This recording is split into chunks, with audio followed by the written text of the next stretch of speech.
Welcome to the National Black Leadership and Empowerment Project series, Ask an Elder. As we move into the month of March and we celebrate Women's History Month, and as Delta Sigma Theta Sorority Incorporated celebrates Sisterhood Month, we thought it would be appropriate to listen to a candid conversation between our founding president, Dr. Bronte Burley Jones, and her soror and mentor, Ella McNair. Without further ado, the NBLE Project series, Ask an Elder. Good afternoon and welcome to a special edition of Ask an Elder. My name is Bronte Burley Jones and I am one of the founding members of the National Black Leadership and Empowerment Project. I'm also the creative spirit behind our Ask an Elder series. Heretofore, I've stayed in the background and coordinated the interviews, but today is a special occasion. In celebration in honor of Women's History Month, and also in celebration of National Sisterhood Month in Delta Sigma Theta, I thought that I would come on screen today to share with you my mentor, my soror, my Delta mother, Ella McNair. And we actually are doing this interview on a day that is special to both of us.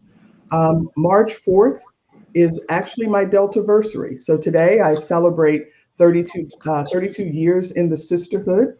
And today is Ella's employment anniversary for her almost 42 years of working at our national headquarters office.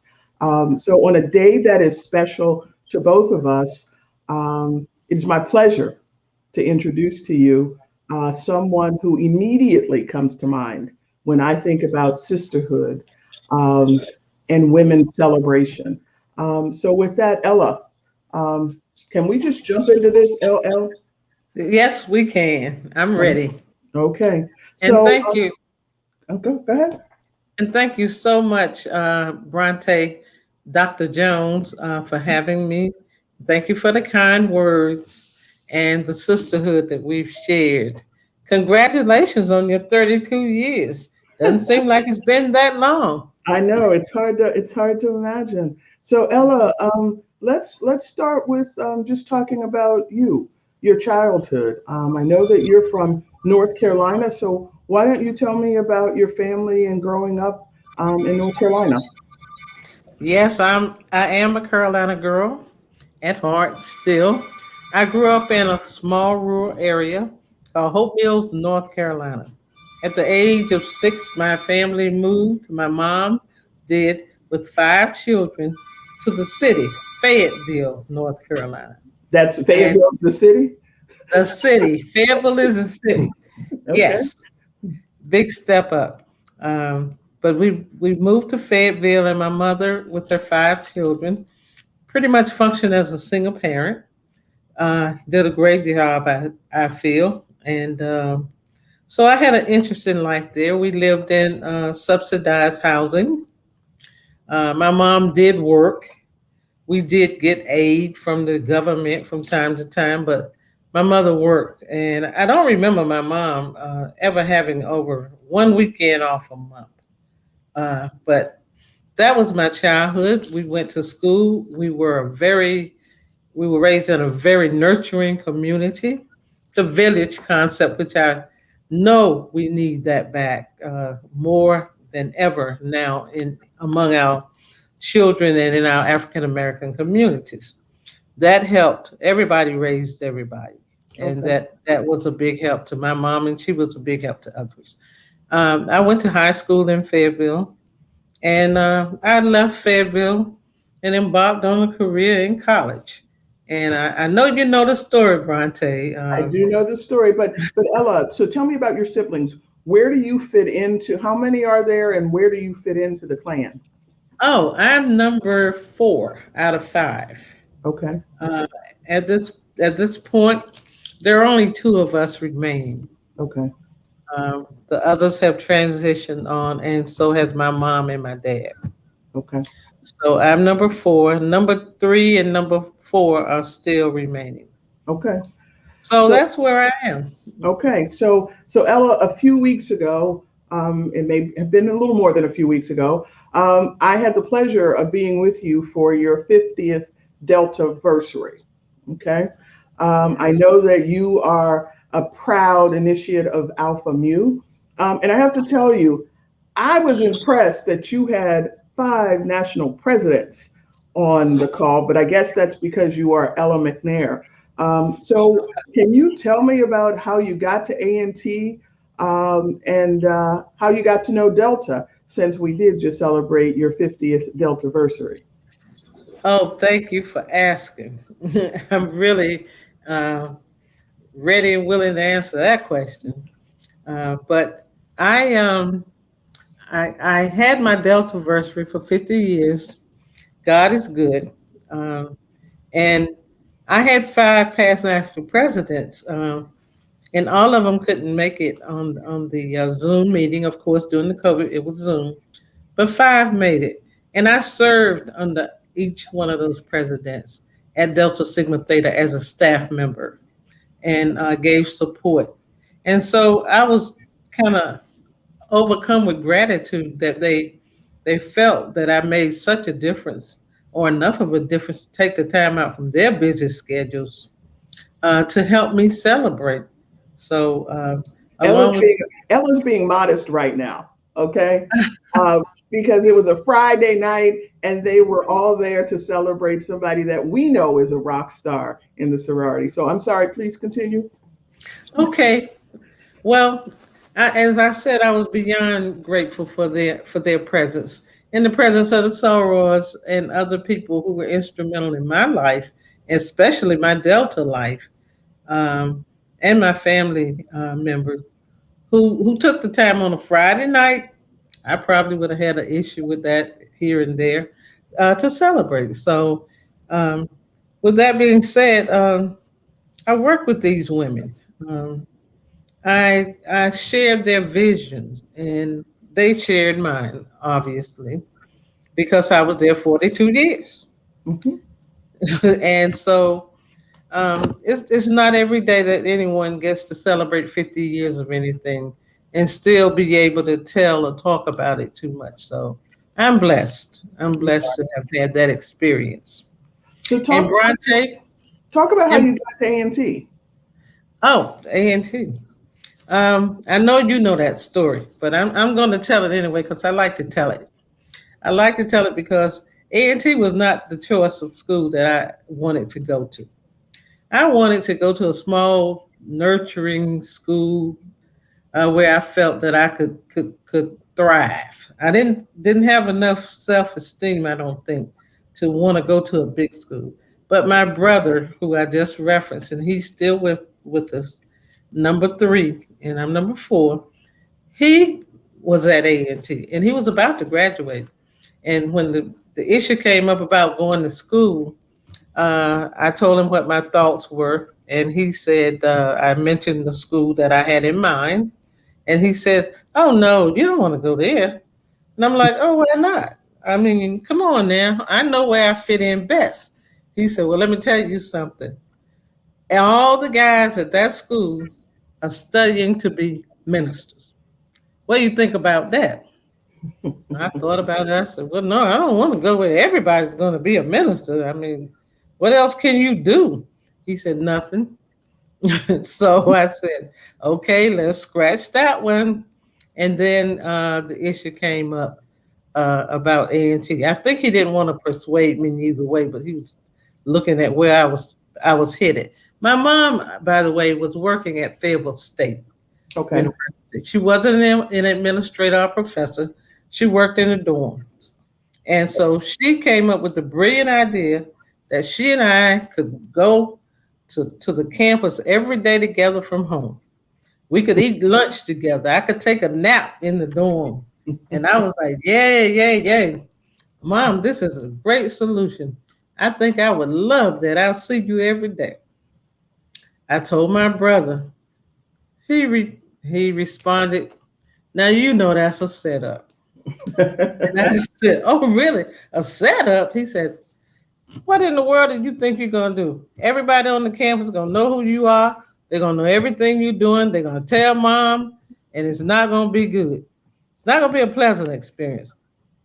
I know you love and all that, but I think you need to leave. Okay. And so I said, well, that makes sense too once you put it that way. And so I ended up going to North Carolina A&T State University, Aggie Pride. And as I entered, my brother was leaving. Okay. And the rest is history. Okay. Very good. So I know that your degrees are in social work. What sparked your interest in that area? In my neighborhood growing up, as I said, I lived in a subsidized housing area. The social worker was the person that you had the most contact with. The Okay. social worker was the person out of all the people, pretty much besides your church, who talked to you, came by to check on you, do inspections in your household to make sure you were complying, your parents were complying with the rules and regulations. And so I admired that lady. She came to our house frequently and she talked to me. I think she saw some potential in me.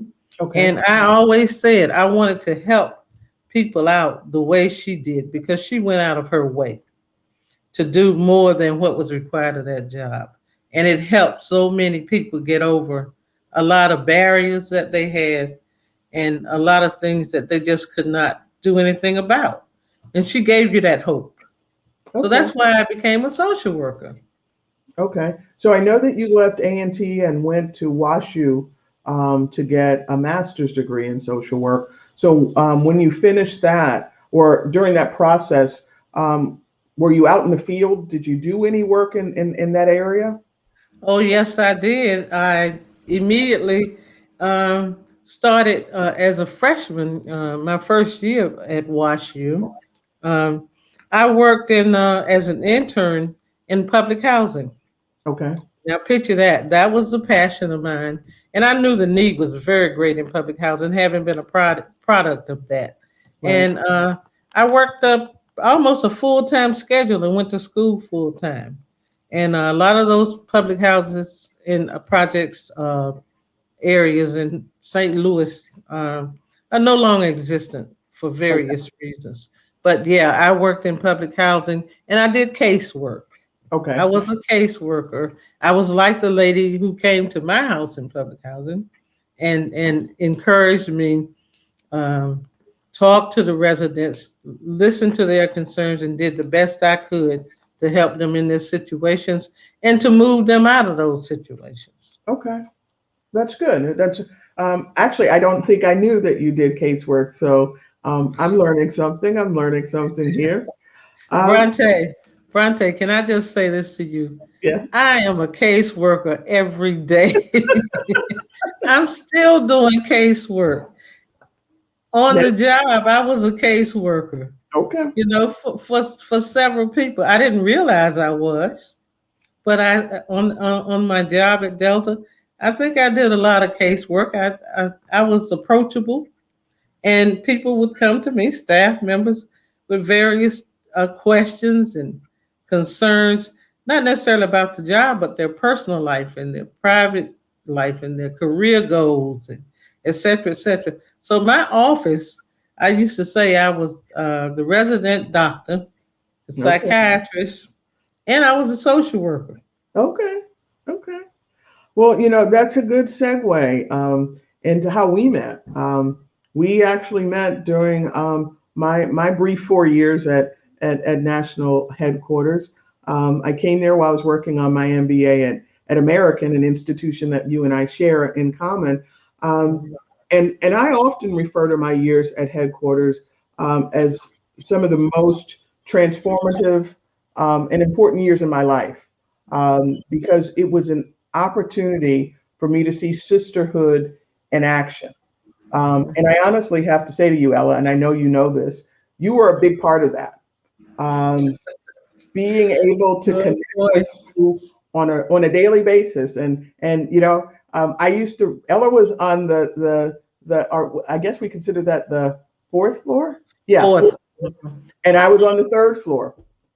And so, about 15 minutes before the end of the workday, I would make my way up the staircase and go and end my day with Ella just about every day.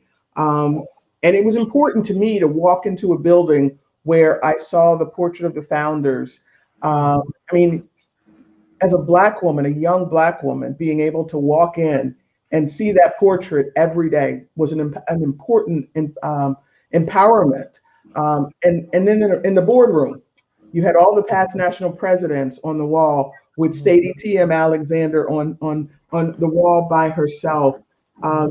So I know how transformative Delta was for me in my 40 years. So I guess I want to hear about how you came to work at Delta, and then just some of the experiences over the almost 42 years of service that you gave to the sorority. So let's start with, how'd you get there? Well, I got there. It's a long story, too long for this, but I'm going to give you the Reader's Digest version. Um, I got there because I knew I had a professor at North Carolina A&T, Dr. Gloria Scott, and her husband. They were both taught me in social work, and once I got to WashU, and they facilitated me getting into Washington University and getting the money to go there, the funding. Um, that she decided, and I didn't understand the value of that at the time, but she was the national secretary of Delta Sigma Theta. She later went on to become the first African American president of the Girl Scouts. Yeah. And so she called me and told me they had an opening at headquarters. I had just graduated, had a 6-month reprieve my mom had given me from school. Said I'd been in school all my life. I needed a break. But she called me and said, they need you at Delta headquarters. I'm like, for what?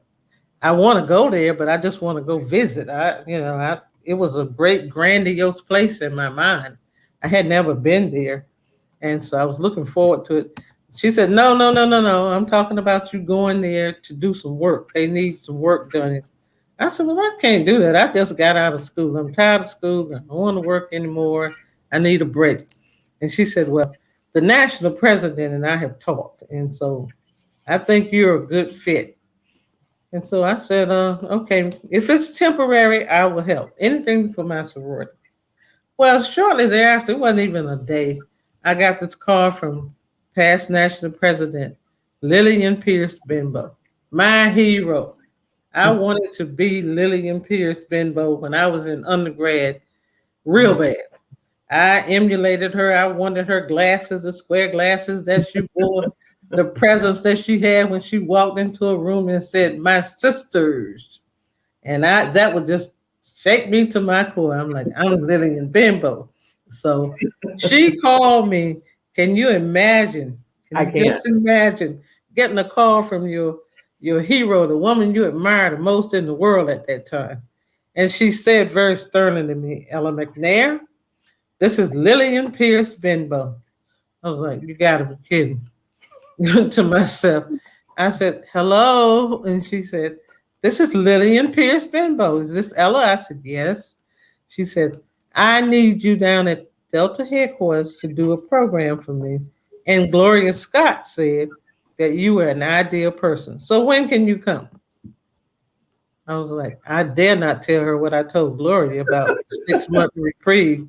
And I said, well, Miss Benbow, I can do it for about 6 months. If you would allow that. She said, well, it shouldn't take over 6 months. So there it was. They voluntold me. I didn't volunteer. They voluntold me that that's where I was going to be. Within a week, I was at Delta headquarters at a desk doing this program for Delta that Miss Benbow had launched. And it was called the Delta Data Resource Bank. And it gave the demographics on who were the Deltas. Who are we? How many are married? How many are single? What types of occupations do we have? What types of programs do we do? And that was always helpful so that we could present that to anybody at any time to tell them who the Deltas really are and what we really do. So that's how I started there. The rest is history.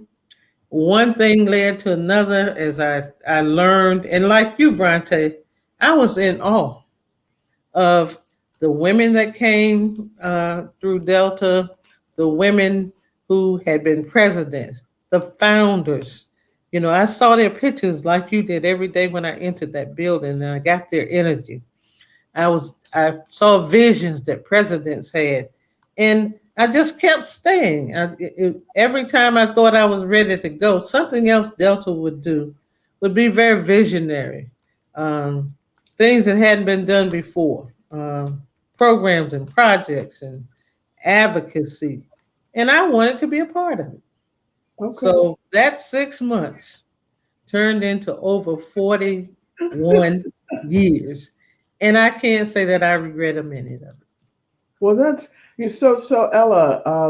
I think that's what you just said is really important because I know that when I first came there, and I went to my first convention, and I actually got to be in the same room with some of the past national presidents. I thought I just died and gone to heaven, right?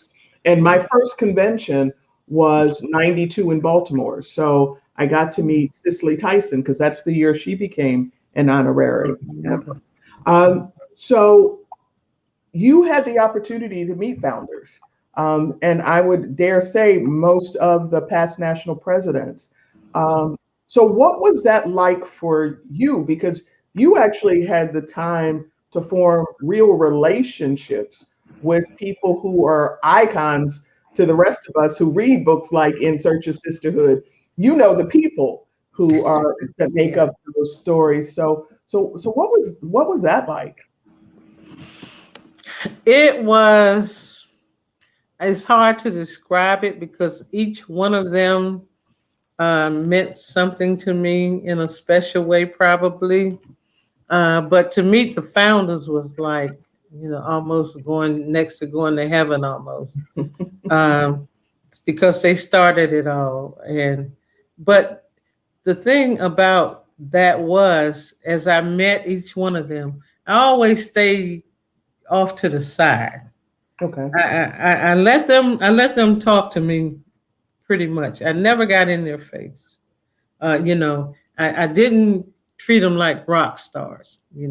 I did my work. I asked them what they needed from me. How could I help them in that kind of way? And then I would form a bond with them based on those types of interactions.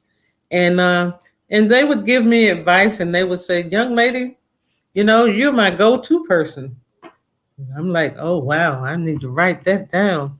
Or they would say, "If I ask you to do something, I know you're going to do it, so I'm going to ask you." And I used to say, "Well, maybe I need to slow down on doing stuff because I'm getting too many requests." But Right. no, it was something that propelled me to think forward. It propelled me to look at them, as they aged and see how they were still committed to Delta and to the African American community and to uplifting women. And I just let them approach me more than I approached them because I knew they were observing me. Okay. They were very observant women, good judges of character. And Okay. I did not want to be seen as someone who was timid and weak and not acting as strong as they had done. So it was a great time in my life, Okay. and I treasure that.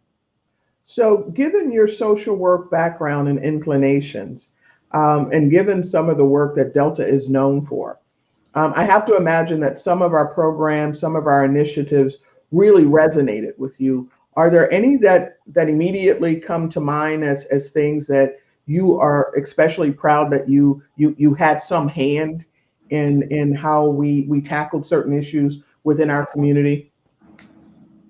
Oh, for sure, for sure. There are so many, too numerous to mention. But some that a lot of people probably know about or have heard of.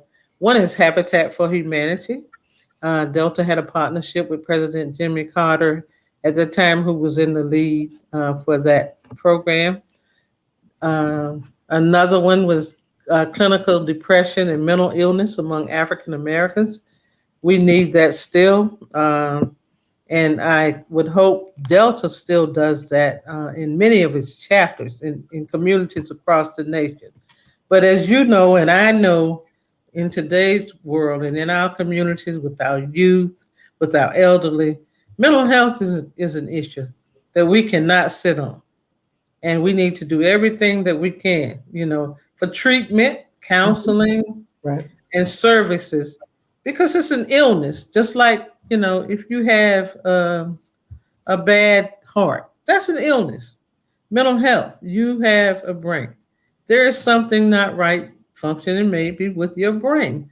Treat it, deal with it, educate the person about it so that they can function and overcome some barriers that are associated with it. So, clinical depression was one. And of course, with the youth, we had the Dr. Betty Shabazz Delta Academy. Now, Betty, it was named in honor of Dr. Betty Shabazz, and many of you and most of you, I'm sure, know. But Betty was an educator. She was an advocate for civil rights, not just the wife of um, her husband, who we all know, Malcolm X, not just the wife of Malcolm X, but she in her own right had her own projects and things that she was interested in, and she dealt with. She was a proud Delta. So, Sister so, Betty, that she wanted to be called all the time. so I Ella, was a I proud have a Delta. very special Sora Shabazz memory. It was during the regional conference cycle in Buffalo, New York. And so, working in the finance staff, we were responsible for the Delta bookstore. And one of the rules with managing the Delta bookstore is we don't take checks at conventions or conferences. We do not take checks. So, into the trade show comes Betty Shabazz. I'm almost knocking myself over because I cannot believe she's walking in my direction. And I don't know if you remember the Proud pins we used to sell. Uh, Oh yes. so she Yes. asked for a Proud pin. And she asked me, she says, well, Sora, I'd like to write a check. Is that acceptable? And I thought to myself, there is no way I am telling Betty Shabazz that she cannot write a check. So I let her write the check. And when she gave it to me, I remember thinking to myself, maybe I will give Delta the cash so that I can keep this check from Betty Hey, Shabazz. So wow. I can say that Wow. I have the autograph of Betty Shabazz. So anytime I hear her name, it takes me back to Buffalo, New York, New York. selling Betty Shabazz a Delta Proud pin. So that just brought back really, really special memories for me. Oh, that's a great story.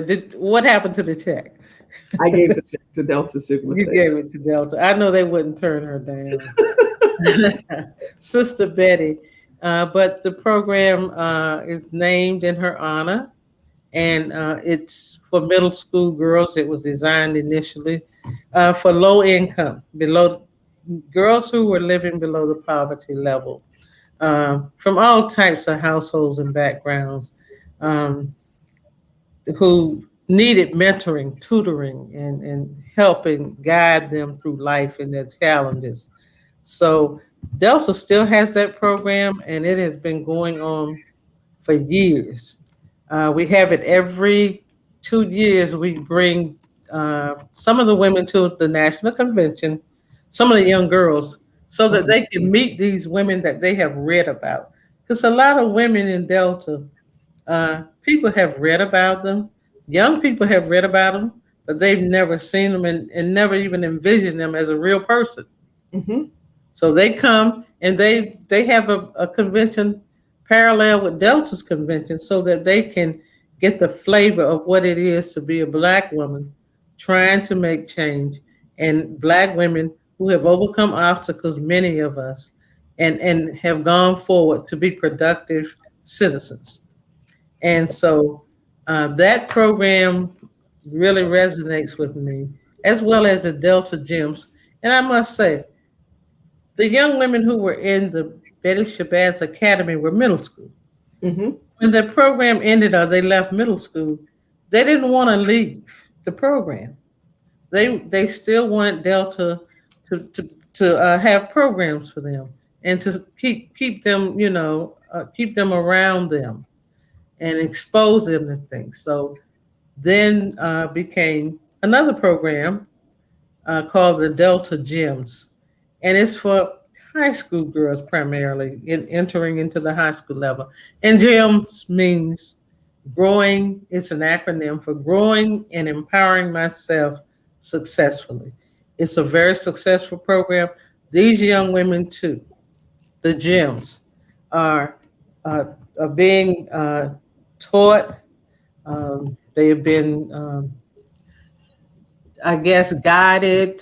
They've learned services, what it is to be a productive woman, how to set career goals, how to get out of situations, thinking, thought processes. But these young women are still being nurtured by Delta chapters all across this country, and there's people who are waiting to be a member. We don't hardly have enough room to service all the young women in our communities that really need this type of structure and programming, and who really want it. But we're doing our very best. Okay. So you talked about mentoring. I guess I want to talk about that. Um, you were an incredible mentor for me when I worked at headquarters, as were a lot of the women in the building. I have to say, it's a very special experience to work in a building where you have that many big sister slash mother figures. Okay. There are days that I was hazed. I'm going to say that. Um, I'm but not going to say anything. more than anything, I was nurtured. Um, and so, can you talk to me about important mentors in your life, and then the role you see for mentoring? As I said, you were an important mentor to me, and we have stayed in touch um, for 30 years. Because I was 22 years old when I Wow. went to work at headquarters. And I can tell you it's 30 years later. So you left an impression on me. So can you talk about mentors in your life, and then how you see yourself as a mentor? Because you've mentored many women through the years. I've had so many who have crossed my path either briefly or long term. Uh, and I've been able to take something from these women. And just to name a few, the founders, I always wanted to do a be visionary and bold and brave like the founders of Delta Sigma Theta. And then the past national presidents. Some I served under and some I didn't, but I knew them. I got to know them as I worked as a staffer. Hmm. And each one of them had a great vision and credentials, and they a lot of them, they were not boastful. Hmm. They just did the work of the sorority to uplift the African American community. So each time I had a chance to, I would talk with them. Some were more approachable than others, depending on what was going on. But they always made me feel, and this is what I appreciate very much. They always made me feel that I could do a lot of things that I didn't think I could do. They always gave me assignments that sometimes just really made me angry. I didn't want to do it. I said I couldn't do it, and they would just walk away and just leave it and say, okay, well, tomorrow I'll get that back from you. And what do you say? Okay, it's my job, number one, so how can I not even try it? But they instilled in me a sense of never say never and don't say I can't. Okay. And I was shocked. I said, what made them think I can do this? I'm not good at math. What makes them think I can set a budget for this program? Put that over there in Bronte's area in finance. I don't do finance. I had this thing like I don't do this and I don't do that. But they didn't hear that. They pushed you beyond your boundaries that you had set for yourself. Okay. And I appreciate it now, but I didn't really appreciate it all the time then. But now I see, and that's the model that I try to use when I'm talking to young women and to women such as you. You know, I'll push you to go far above and beyond where you think you can go. If you make it, great. If you don't make it, I always say there's another time coming. And No, that's my theory. And that's what I did with you. you certainly did. You certainly did. We had our share of conversations about what my future might hold. And you made sure that we got Dr. Roddy to write my letter of recommendation for the University of Texas at Austin. So the rest is history, as you like to say. Yeah. Can I just tell you, I was not on board at first with you going to the University of Texas at Austin. I was not, I didn't want you to leave the metropolitan area. I'm like, this child is going to go to Texas. I don't know that many people in Texas at Delta, and I don't know who's going to handle her like I do. Who do I entrust her to? Right. That was my thought. It wasn't that I wanted to hinder you because I knew you had the potential. I knew you. Sometimes you listened to me, sometimes you didn't. And at the end of the day, we would argue about it. We would. But that was good. That was good because you did have a mind of your own. But I didn't want to entrust you to go to Texas to get a doctorate. And I was not going to be around, to do the day-to-day talks that we had or to be there for you. But eventually I realized, she got this. Yep. I'm going to clip her wings and let her go. You told me you were going to the University of Texas. You didn't ask me. You told me you were going, and you already had set up some things in motion. And I was like, how dare she do that without consulting me? But then I realized, you had it all together. You had thought it through. And I just said to you, and let's go back to this car, because I'll never forget this car. You did ask me about the car. I did. And it was an Acura TL. It was. And you wanted a 2-door car. And you said, do you think I can get all the way to Texas with enough of my things in it and move in this Acura TL? You said, I'm looking at a 2-door. And I'm like, no, you need a 4-door. You don't need a 2-door car. You're getting too old for that 2-door right now. You got too many things to carry, et cetera, et cetera. We didn't talk about it anymore. I just told you what I did with a 4-door car driving. Yes, I did. And I was happy to know that you ended up with the 4-door car. But yeah, I saw that in you, and I knew that I could let go. And that's part of mentoring, is knowing when to let people go and fly on their own. Take their own wings. You do your part and you be there for them, but you got to let them go. And if they fall, they'll get back up. I've fallen, I got back up.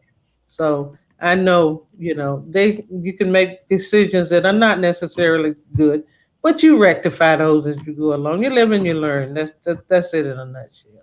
Yeah. And I would honestly say that my ability to move to Texas, having the comfort to do so, came out of Delta. Because when I was moving to Texas, there were Delta Texans waiting for me. Ella Good Johnson is how Ella Good Johnson is how I got my job at the Texas State Auditor's Office. Really? Yes. She made a call, and I ended up getting a job. And then I could never have known that I ultimately would go to work for Houston Tillotson, which is the alma mater of our past national treasurer, Dolores Sinnett. Yes. Who we both adore. Very close. I would go on to advise the chapter of her initiation, Alpha Kappa, right? Look at you. I met I met Dee Dee, Dolores, through working at national headquarters. She was past national treasurer. Yes. In the finance department. And our paths would cross. And again, 30 some years later, Dee Dee and I are probably closer today than we were when I lived in Washington, D.C. But again, for me, it was about that sisterhood and the mentoring. And so that's why I personally take mentoring so seriously, because I've had good mentors. And I honestly have to attribute my journey and my confidence along my journey Mhm. because I had women who challenged me, who checked me, uh, Yes. but more importantly, who just loved me unconditionally. And I don't think people can ever underestimate the launching pad that that gives to young people. Uh, I agree wholeheartedly. I often tell persons working, if you've had the privilege, if you will, of working at Delta Sigma Theta, you can work anywhere. oh God, yes, you can. You can go anywhere, and eventually, you can size up the atmosphere, who's who, um, how to interact with certain personalities, and you have a level of self-esteem ingrained in you that you don't feel challenged or threatened by anyone in a situation. Well, think If about it.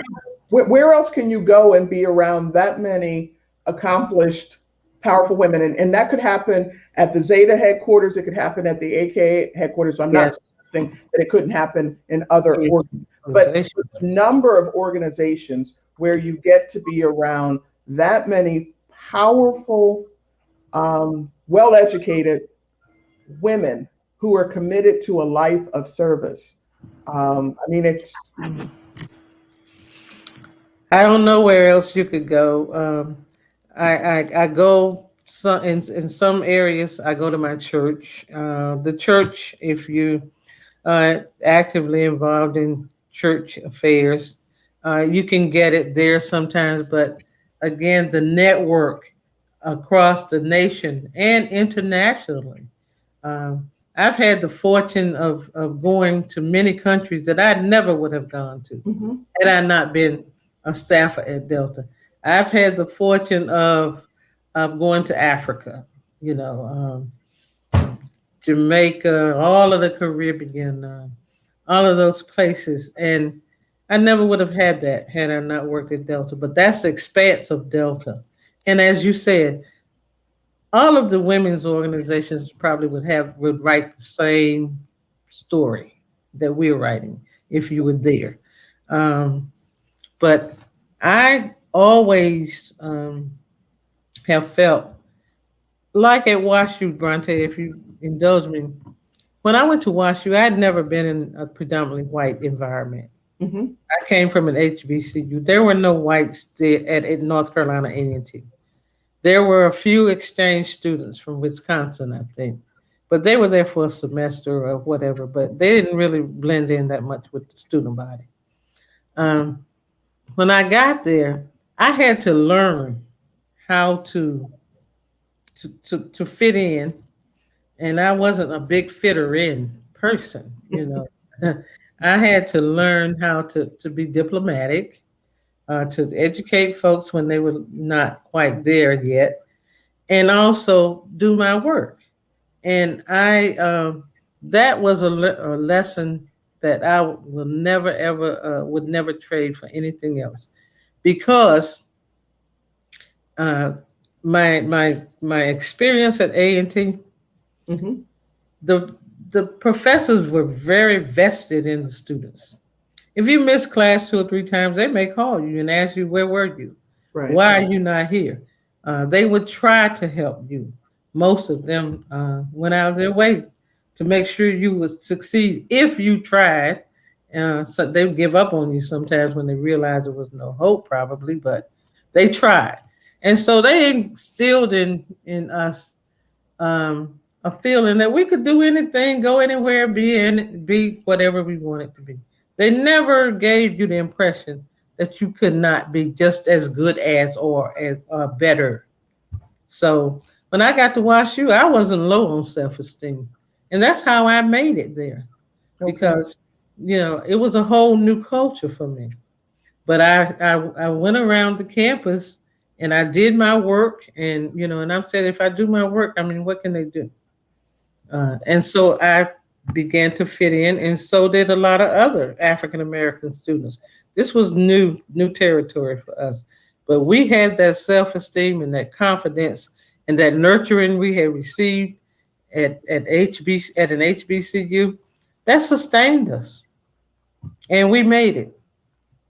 Despite what some people would have said that we couldn't handle the curriculum. I heard that when I got there. Right.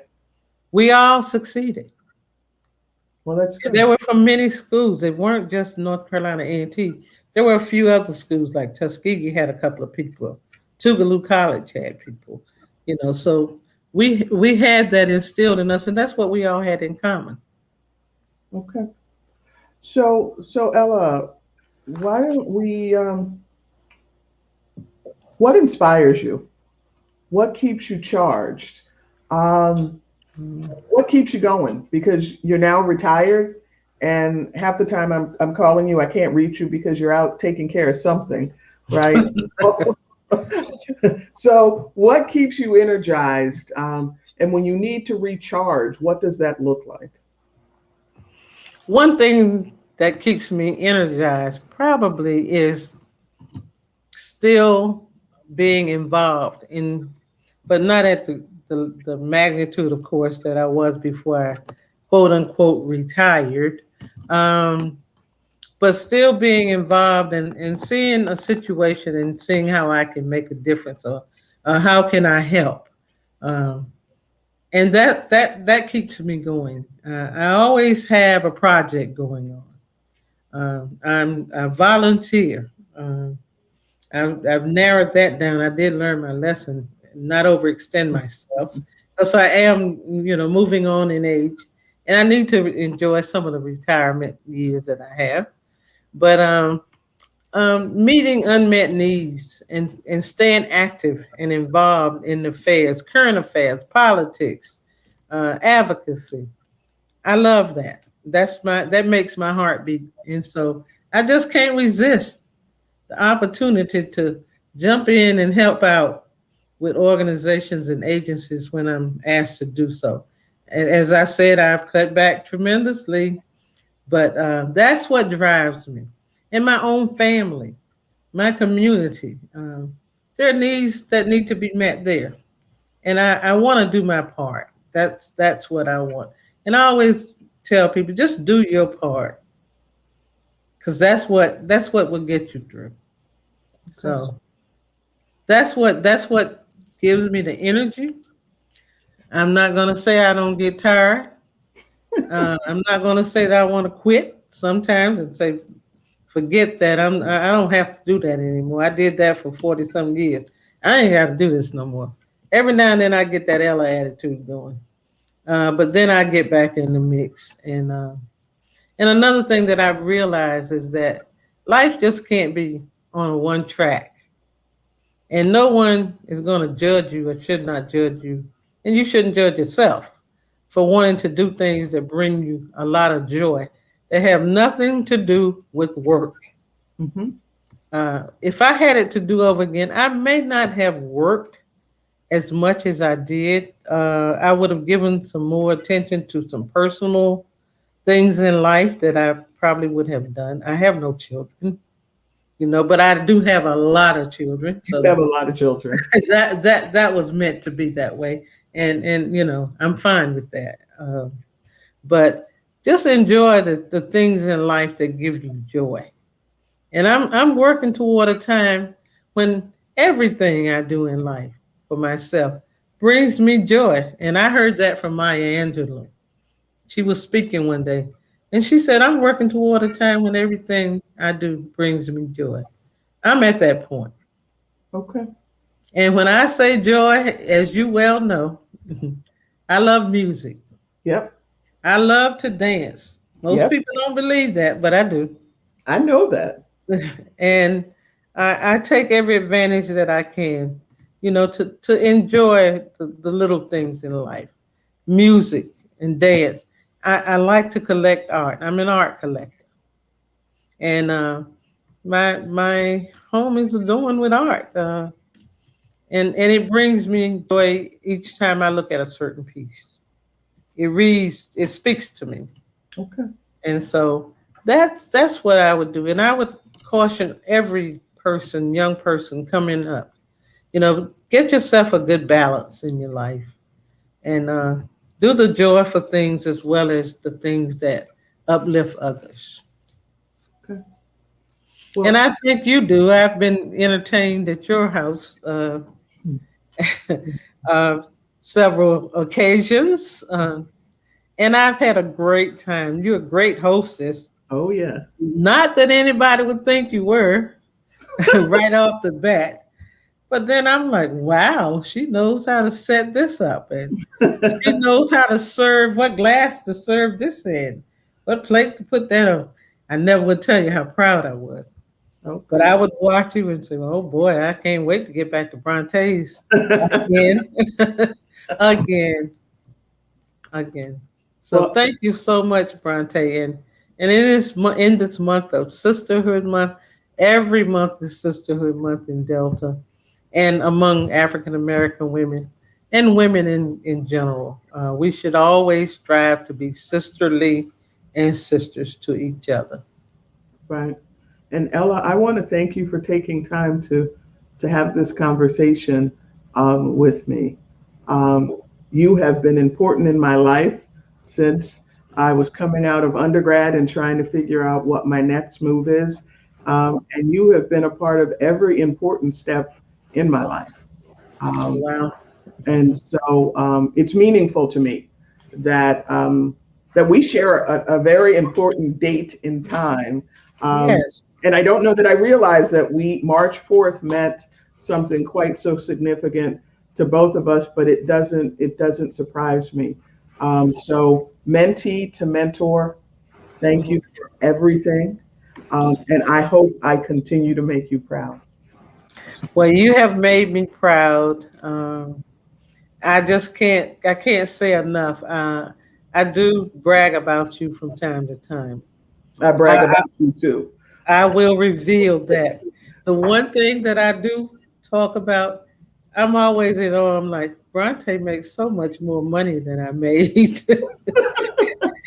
And I brag about that. But you've always been very generous with your time.